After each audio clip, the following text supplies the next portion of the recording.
comme le garçon de café, qui a le geste vif et appuyé, un peu trop, qui va vers les consommateurs d'un pas un peu trop pas. Être, c'est n'être pas, ou pas trop, trop plein de sollicitude pour la commande du client. Sa conduite semblera un jeu qui joue, je m'amuse, j'aime à être ce que je ne suis pas. Considérez-moi donc comme un garçon de café qui est sur le mode d'être ce qu'il n'est pas.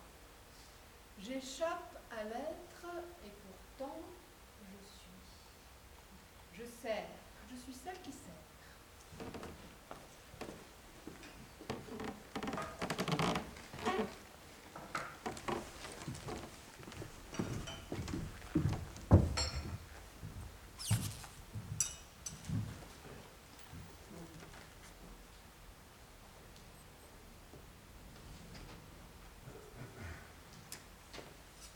Round premier, du désir d'être Dieu.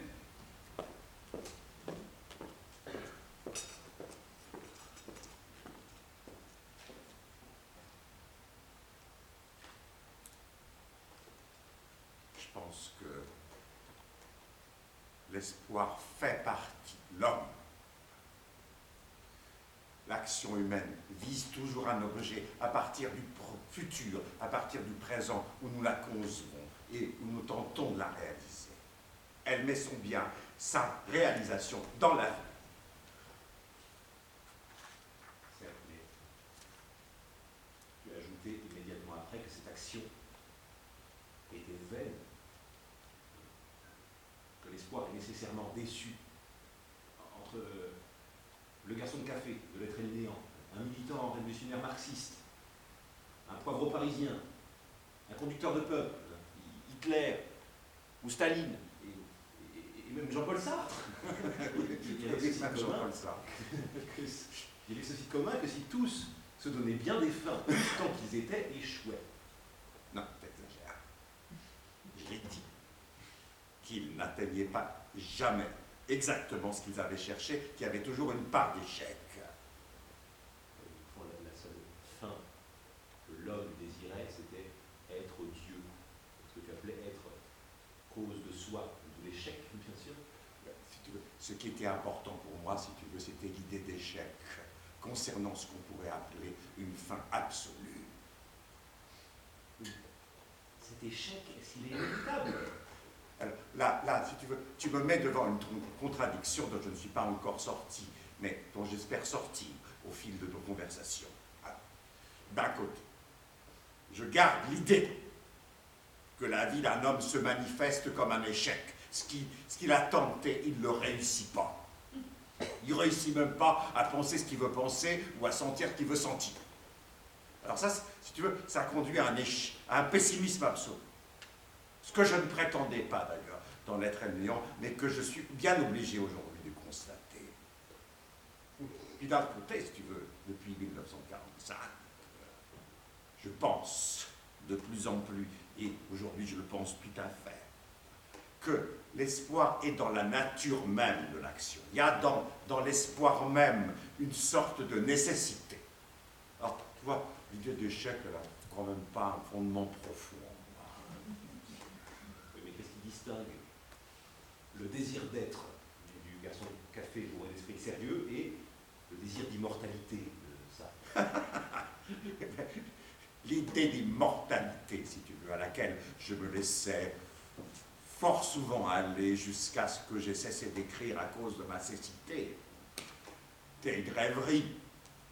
L'immortalité existe, mais pas comme ça. Et mon travail n'a jamais été dirigé par la volonté d'être immortel. Est-ce qu'il n'y a pas, dans le travail social, l'expression d'un désir qui est au moins aussi fondamental que le désir d'être dont tu parles? Tu parles de l'œuvre comme d'un pacte de générosité avec le lecteur. Oui, mais enfin, ce désir, il faut le définir. Il y a une autre modalité que la modalité de l'esprit de sérieux que j'ai décrite dans l'être et le néant, c'est la modalité morale. Et la modalité morale, Elle implique que nous cessions d'avoir pour fin l'être, que nous cessions de vouloir être Dieu, que nous cessions de vouloir être cause de soi, le fameux causa sui. C'est autre chose que nous cherchons. Après tout, cette idée de causa sui, de cause de soi, ça ne relève que d'une tradition théologique qui est bien déterminée. Il va du christianisme à Hegel. Mais oui, mais si tu veux, c'est ma tradition. Moi j'en ai pas d'autres. Hein. Pas de tradition juive, pas de tradition orientale. Rien. Le pacte de générosité, est-ce qu'il ne nous renverrait pas, en quelque sorte, à un désir de société qui est au moins aussi fondamental que le désir d'être dont tu parlais? Ça, je le pense. Mais là, c'est pareil, il faut bien qu'on s'entende sur ce qu'on appelle société. Il ne s'agit pas de la démocratie ou de la pseudo-démocratie de la Ve République. Il ne s'agit pas non plus d'ailleurs du rapport socio-économique qu'envisageait Marx. Il s'agit d'un tout autre rapport des hommes entre eux, un tout autre rapport des hommes entre eux. Dans ton débat épuisant avec le marxisme, est-ce que tu n'as pas cherché, pour sortir de la dialectique de la mauvaise foi, de l'être et le néant, ce qu'au fond, aujourd'hui, on convient d'appeler le désir de société? Sans aucun doute. À la fin de l'être et le néant, tu crois pouvoir ouvrir une perspective morale, hein? Ouais. Puis pas de livre sur la morale.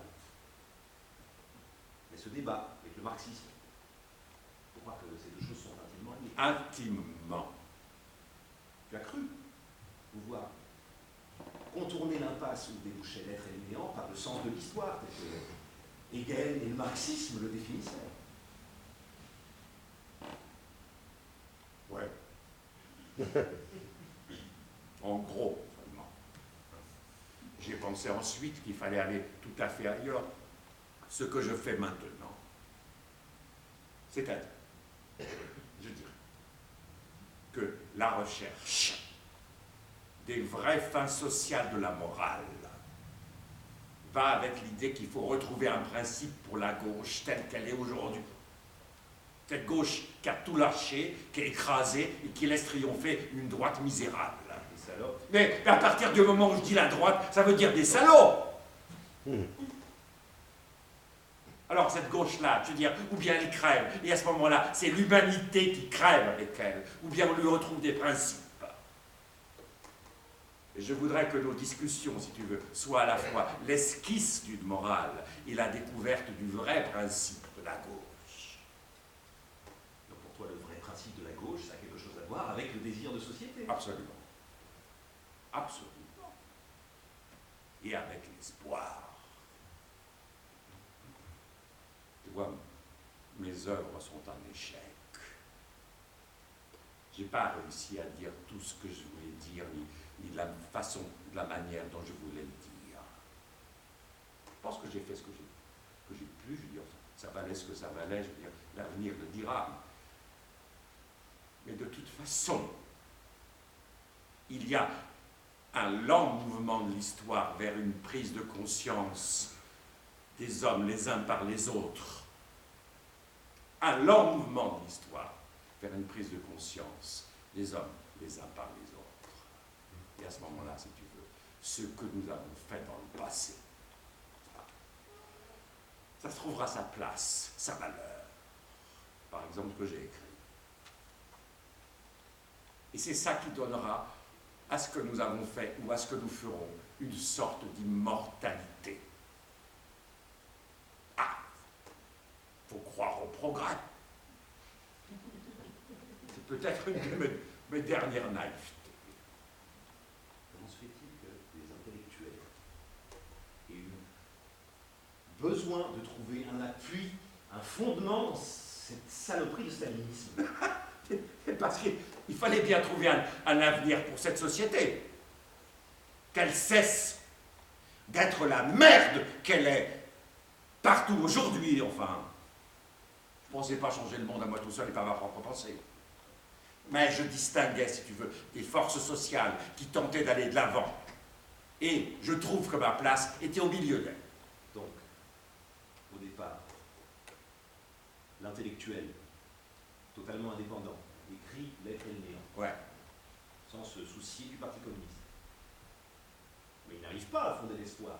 J'y arrive pas, mais il cherche pas non plus. Ce n'est pas en quatre pour trouver une vérité au sein de la saloperie du PC. Il élabore une pensée sans rendre de compte à personne. Mais c'est l'impasse. Et à travers le mouvement de la résistance, entrevoir un contenu. Ah oui. Tu supposes que ta conclusion antérieure, elle n'était pas juste, et pour redonner un contenu à l'avenir, en fait, tu as recours à une délégation. Oui. Ouais. J'ai besoin d'hommes réunis.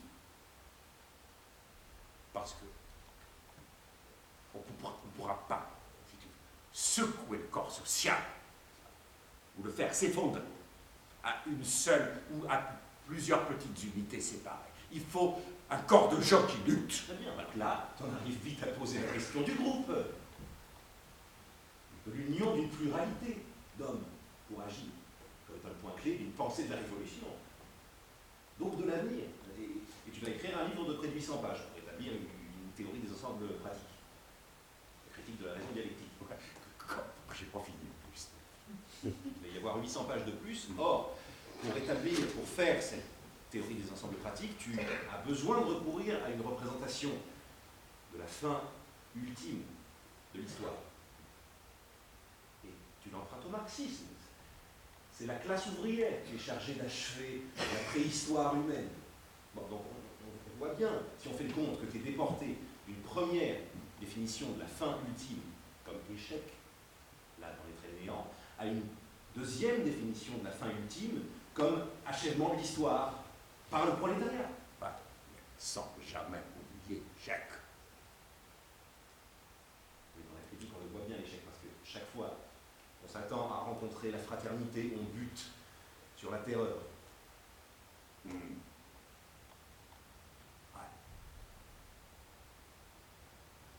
Je supposais que l'évolution par l'action serait une série d'échecs d'où sortirait imprévu quelque chose de positif qui était contenu dans l'échec mais ignoré de ceux qui avaient voulu réussir. Et que c'est cette suite de réussites partielles, locales, n'est-ce pas, difficilement déchiffrables par ceux qui avaient voulu réussir, qui, d'échec en échec, constituerait un progrès. Voilà comment j'ai toujours considéré l'histoire. Puis si tu veux, il y a une difficulté qu'on va retrouver dans toutes les morales classiques, c'est-à-dire où placer la morale dans la conscience. À mon avis, toute conscience a cette dimension morale, mais qu'on n'analyse jamais, que j'aimerais bien qu'ensemble nous analysions. Et tu définissais déjà, tu analysais déjà la conscience comme morale. Dans tes premiers écrits, Oui. tu disais que la liberté individuelle était l'unique source de la valeur. Voilà. Aujourd'hui, tu infléchis ta pensée.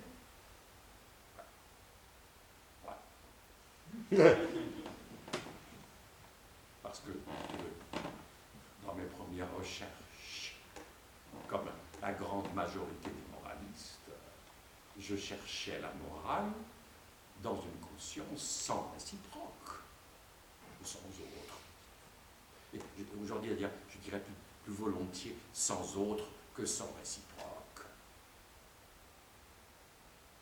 Mais aujourd'hui, je considère que tout ce qui se passe pour une conscience dans un moment donné est nécessairement lié, voire même engendré par l'existence en face d'elle ou l'absence dans l'instant, mais l'existence de l'autre. Toute conscience, si tu veux, me paraît actuellement à la fois comme conscience, se constituant comme conscience, et dans le même temps comme conscience de l'autre et comme conscience pour l'autre. Et c'est cette réalité-là, si tu veux, ce soi-même, se considérant comme conscience pour l'autre, ayant un rapport avec l'autre. C'est ça que j'appelle la conscience morale.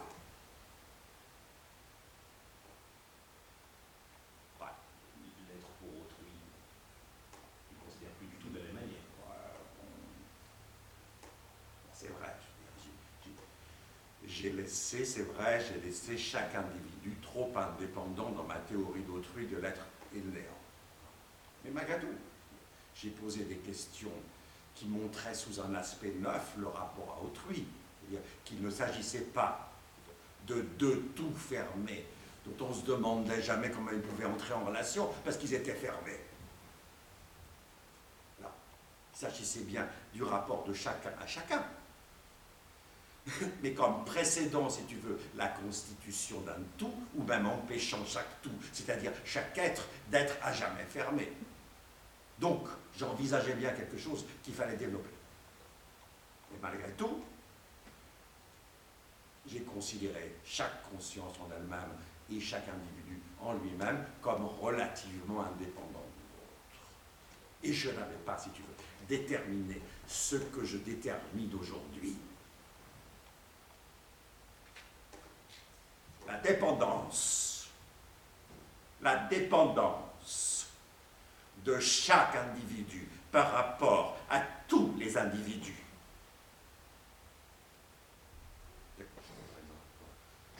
Alors, prenons un exemple qui me concerne. Au départ, j'avais besoin d'un secrétaire. Non. J'étais obligé de dialoguer parce que je ne pouvais plus écrire à cause de ma cécité. Et je t'ai proposé ce rôle. Mais très vite, je me suis rendu compte, si tu veux, il fallait que je t'accepte dans la méditation même, en d'autres termes, que nous méditions ensemble. Parce qu'ici, tu sais, j'ai jamais travaillé que seul à ma table de travail avec mon stylo, ma feuille de papier. Mais là, nous formons des pensées ensemble. Alors parfois, on reste en désaccord. Mais il y a là, si tu veux, un échange que je ne pouvais sans doute songer à faire qu'au moment de la vieillesse. C'est un moindre mal. Ah, ben, oui, au départ en tout cas, c'est un moindre mal, puis après, ça ne peut plus être un moindre mal, c'est-à-dire que c'est ou bien quelque chose d'abominable, c'est-à-dire ma pensée diluée par un autre, alors là, ça c'est l'horreur. Hein. Ou bien, quelque chose de neuf, c'est-à-dire des pensées que nous formons à deux.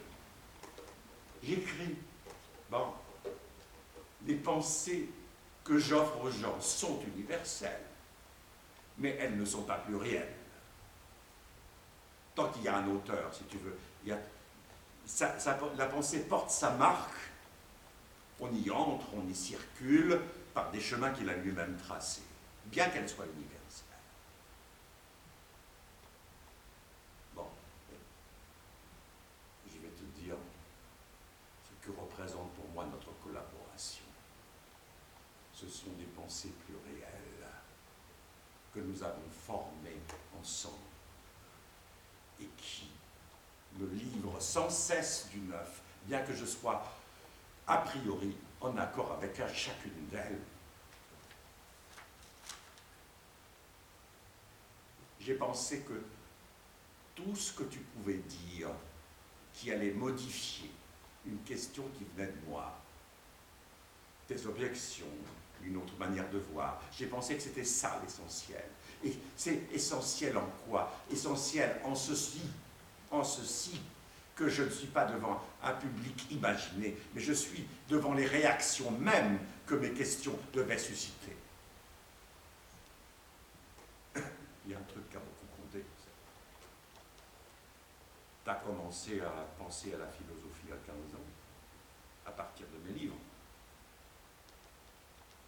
Tu t'en souviens très bien d'ailleurs, beaucoup mieux que moi. Et de temps en temps, tu me ramènes à ce que j'ai pu dire en 1945, en 1950. Et tu me mets en face de ce qu'il peut y avoir de contradictoire entre mes idées actuelles et qui reprend ou contredit, si tu veux, mes idées anciennes. un gâteau, si tu veux.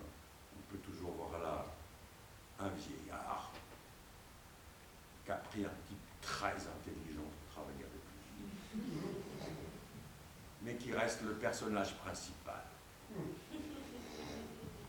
Et c'est pas ça qui se passe entre nous, tu vois. C'est pas non plus ça que je veux.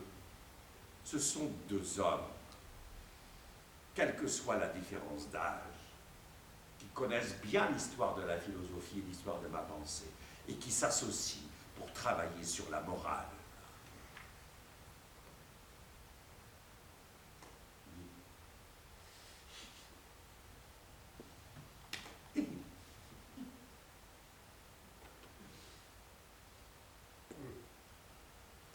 L'espoir, ça ne sert à rien, sauf à discipliner les gens, à les voter et la fermer.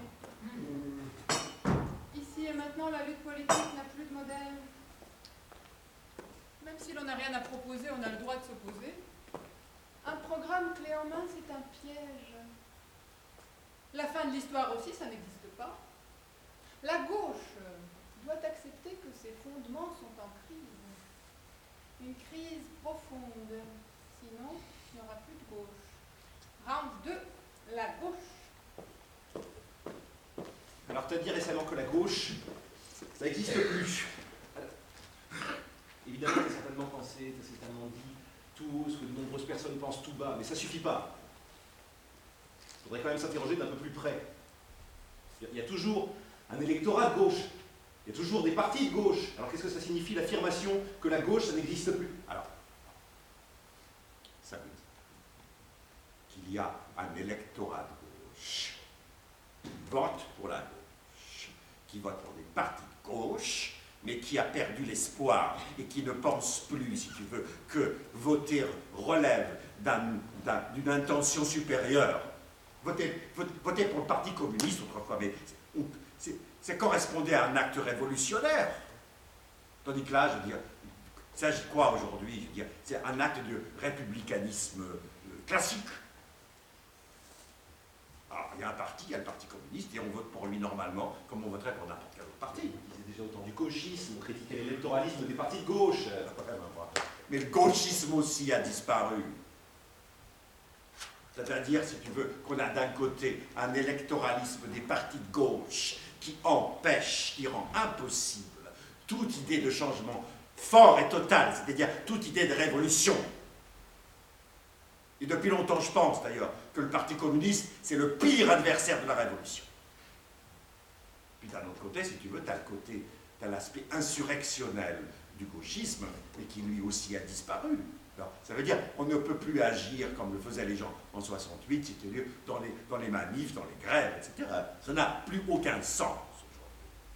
Bien sûr qu'on peut le faire. On pourrait très bien organiser une manif qui irait à la Bastille, qui se ferait taper dessus par les flics, qui redescendrait quelques-uns, et après, la situation resterait exactement la même. Tandis que, si tu veux, ces actions-là, pour la gauche autrefois, peut-être une illusion, hein. On pourra en discuter. Mais ces actions-là, elles avaient pour la gauche quelque chose de satisfaisant. Mais c'est fini. C'est fini. Les manifestations de rue ont de moins en moins d'impact. Elles se terminent en débandade ou en effraction, en violence de la police contre les manifestants ou des manifestants contre la police, mis en prison, etc. Bon. Les partis politiques, pense à la gauche socialiste, hein, ne sont plus que des ensembles de mouvements que contrarient la lutte des chefs pour le pouvoir. En différentes considérations du socialisme, je sais pas, Rocard, Mitterrand. Tout ça, si tu veux, ça nous indique bien que l'unité de la gauche, qui était déjà très menacée par l'existence du Parti communiste depuis 1920, que l'unité de la gauche est brisée. Avant 1914, C'était quoi la gauche? C'était quoi la gauche? C'était un grand mouvement de masse, si tu veux, avec des hommes qui conduisaient des moments, mais qui ne représentaient pas encore des chefs de parti. Prends l'exemple de Jaurès. Jaurès, c'était un conducteur plutôt qu'un chef. Alors il conduisait des moments, il conduisait des grèves, il conduisait des actions à l'Assemblée. Mais il n'était pas le seul. Et puis il n'était pas toujours approuvé non plus. Gay, par exemple, a joué un rôle aussi important que lui. Bref, la gauche était variée, mais quand même unie. Elle avait un principe. Mais lequel? Je te suis pas du tout, là. En quoi il consiste, cette unité de la gauche d'avant 1914? Il n'est pas un petit peu mythologique, ton mouvement de retour? Bon, il n'y avait pas d'unité politique. Il n'y avait pas d'unité politique. Mais on sent bien, si tu veux, à travers tout le 19e siècle et même au début du 20e siècle, que les hommes de gauche se rapportent à un principe politique et humain en général, et que c'est à partir de principes qu'ils conçoivent leurs idées et leurs actions. Et la gauche, ça peut être que ça. Alors ce principe, si tu veux, ce qui est troublant, quoi, c'est que ce principe, depuis la, je sais pas, depuis la formation d'une gauche, c'est-à-dire à peu près depuis 1792, pendant tout le 19e siècle, ce principe, il est constamment là. On s'y rapporte, on y croit, mais il reste obscur. Les consciences ne se le disent pas, ne le manifestent pas. On dit, voilà, je suis à gauche. Et ce principe, si tu veux, si on voulait jamais restaurer cette malheureuse gauche-là, qui est morte aujourd'hui, et bien ce principe, il faudrait savoir l'exprimer, savoir de quelle nature il était, et s'il peut exister à neuf aujourd'hui. Je pense, si tu veux, que la gauche est morte. La gauche est morte. De ce que les principes qu'elle utilisait n'avaient jamais été mis clairement sur le papier ou dans les esprits. On n'a pas manqué de la clarté. Les définitions données le marxisme. Enfin, c'est ça, c'est des principes marxistes et pas des principes de gauche, simplement. Enfin, il faudrait quand même se décider à le nommer, ce principe. Tu donnes des éléments qui devraient être suffisants. Date de naissance, 1792. Ouais. Moment de l'éclosion de cet ensemble de principes, même confus, 19e siècle. La réponse, elle est au bout des lèvres. C'est la fraternité des insurgés de 93 dont il est question. C'est Michelet. Sa description du 14 juillet 1789. C'est la fraternité universelle de Vallès et des communards, 1870. Je dis pas non, mais la fraternité, c'est pas aussi simple à définir. Et comment tu veux définir la fraternité aujourd'hui sans avoir recours à la mythologie?